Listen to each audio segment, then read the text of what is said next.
welcome to the Book of Wellbeing podcast, a place to help you to understand, manage and improve your mental health and wellbeing, where you will find the knowledge, guidance and tools you need to improve your life and where you can build your own wellbeing toolkit to take with you whenever you need it. Today's episode is focusing on sleep. Sleep's the foundation for our overall health and our wellbeing. It's essential to all of us. Its purpose is to recharge our body and our mind, to rest and restore energy. Like we charge our phones and fuel our cars, we need to charge and refuel ourselves. And sleep is how we do this. Some of you might sleep without problem, and that's great, but a lot of people do struggle with sleep, and most of us at some point in our lives will. It can be really difficult because if we don't get enough sleep, then we don't function mentally and physically to our full potential. Research out there varies, but most adults need between 6 and 9 hours every night. Some of us sleep too much or too little. Some of us struggle to fall asleep or to stay asleep. We're more sensitive to stress and things like anxiety and low mood when we're running on empty with not enough rest. I had never really experienced insomnia before 2020. I'd had phases where I couldn't switch off and it took ages to fall asleep and always being awake early. And then I did experience real sleep problems and I just couldn't sleep. And it was really difficult. I knew a lot about sleep and I'd helped other people through work with their problems, but I'd never really needed to focus a lot on it myself.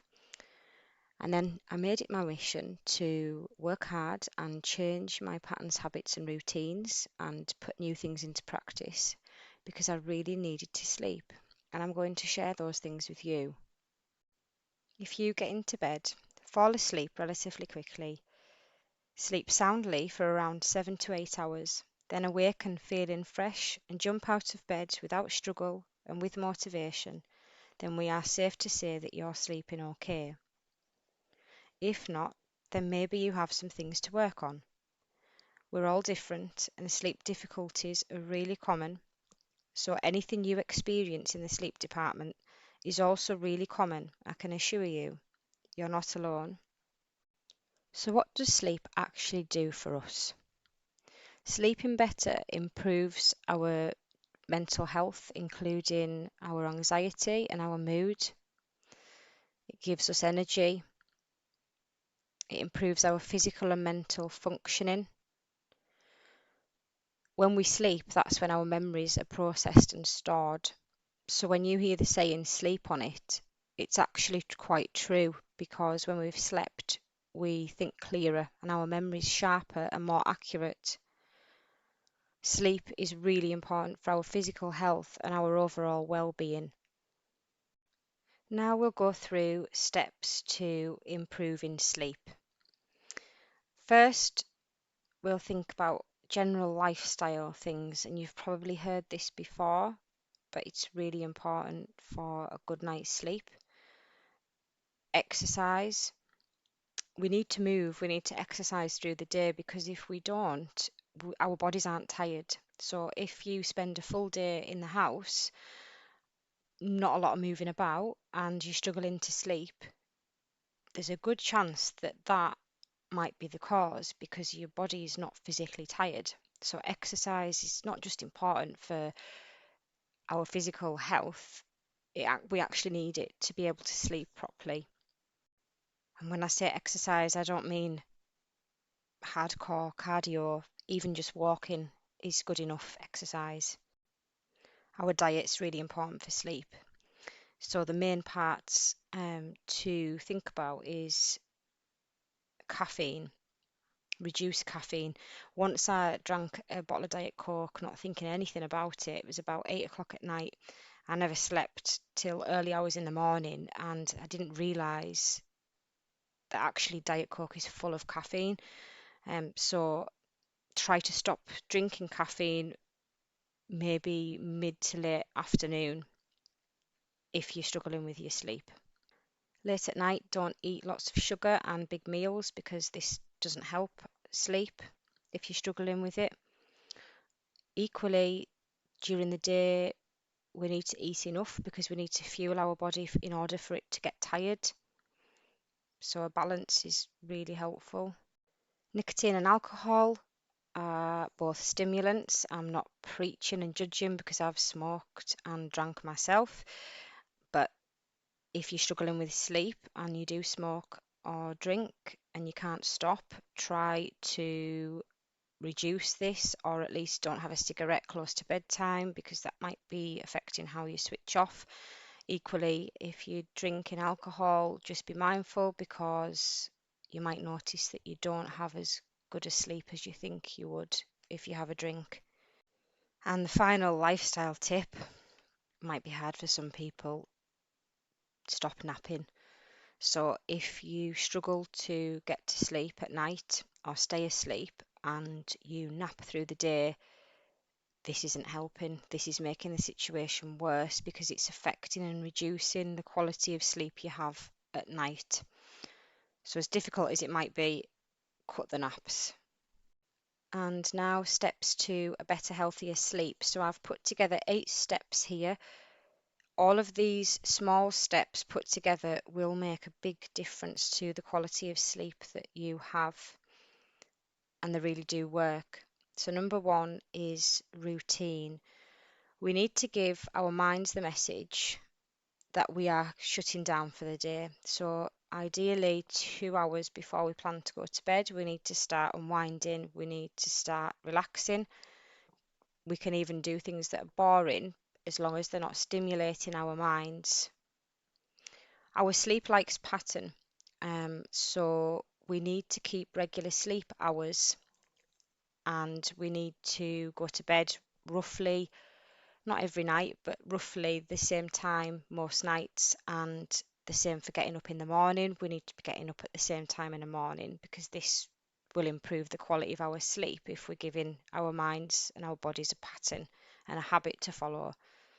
We love habits. Step 2, alter the environment. So the room that we sleep in, we need to ideally keep it cool. If it's too warm, it affects our sleep. Do you have your heating on late? Do you need to turn it off earlier? You need to open a window if it's quiet enough. The room needs to be kept dark. So if you don't have any blackout curtains or blinds, do you need an eye mask? Is the light coming through too early in the morning?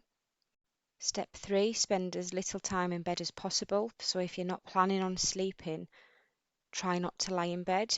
And this is because the more we lie there and try to sleep or ruminate, the more we start to associate that environment as a negative place rather than a place of rest. So where you can help it, try not to spend too much time awake in bed. Step 4, go to bed to sleep when you feel tired. So if you struggle to fall asleep, it might be that you're going to bed too early. Try to stay up until you feel tired and your eyelids get heavy. Step 5, if you find that you worry a lot when you try to sleep, when you get into bed, that's the time our brain decides to remind us of all the things we've got in our lives that we need to worry about. Then write them down and put them aside. And this isn't about journaling, which we might come to in another episode, but this is just about getting it out of your head onto paper somewhere else. And this physical movement of putting our worries somewhere else can actually help us to switch off. So write them down, put them aside. Step 6, don't clock watch. So once you've got into bed and you probably have an idea of what time it is, don't look at the clock, because when you look at the clock, your brain tells you, I can't sleep. It's 3 o'clock in the morning. I've only got X amount of hours left to try and sleep.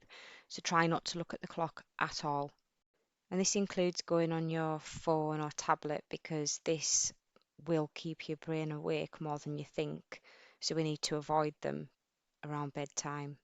Step 7. If you can't sleep and you're lying awake for a long time, get back up out of bed for 30 minutes and do something, either relaxing or mundane. Iron, sit and read, do some other slow moving task.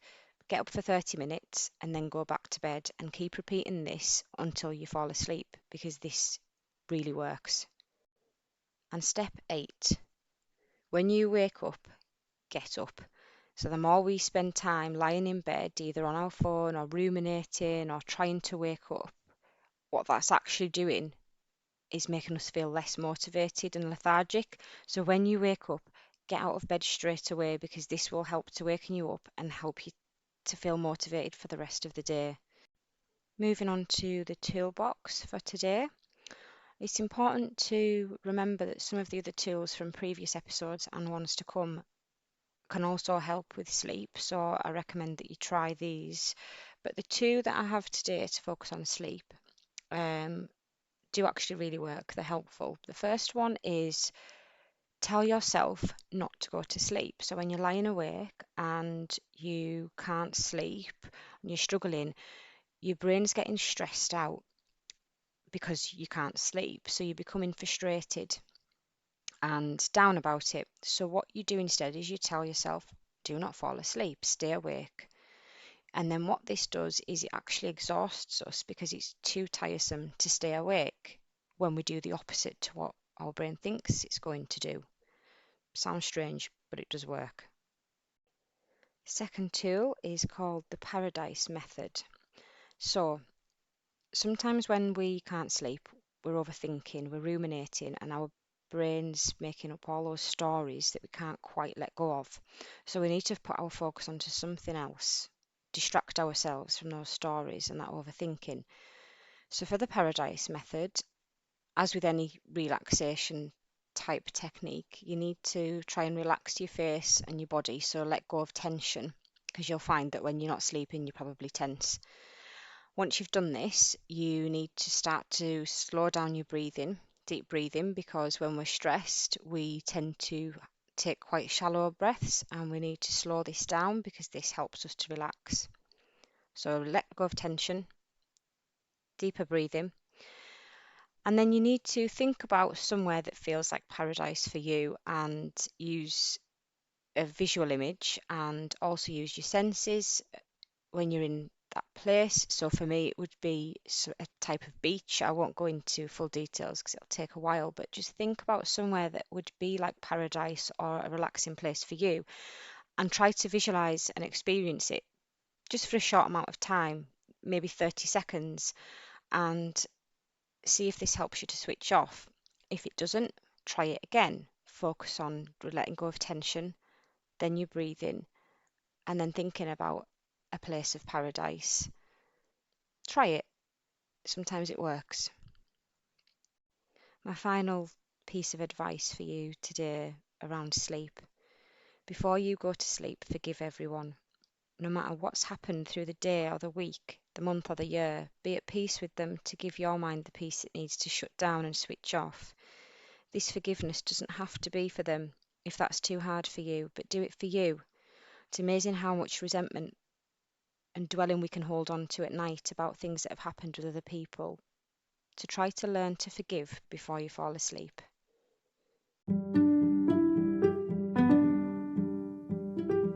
We've reached the end of today's episode. I hope you found some of this stuff helpful. In the next episode, we'll be focusing on low mood and how we can overcome this. Have a nice week. Thanks for listening.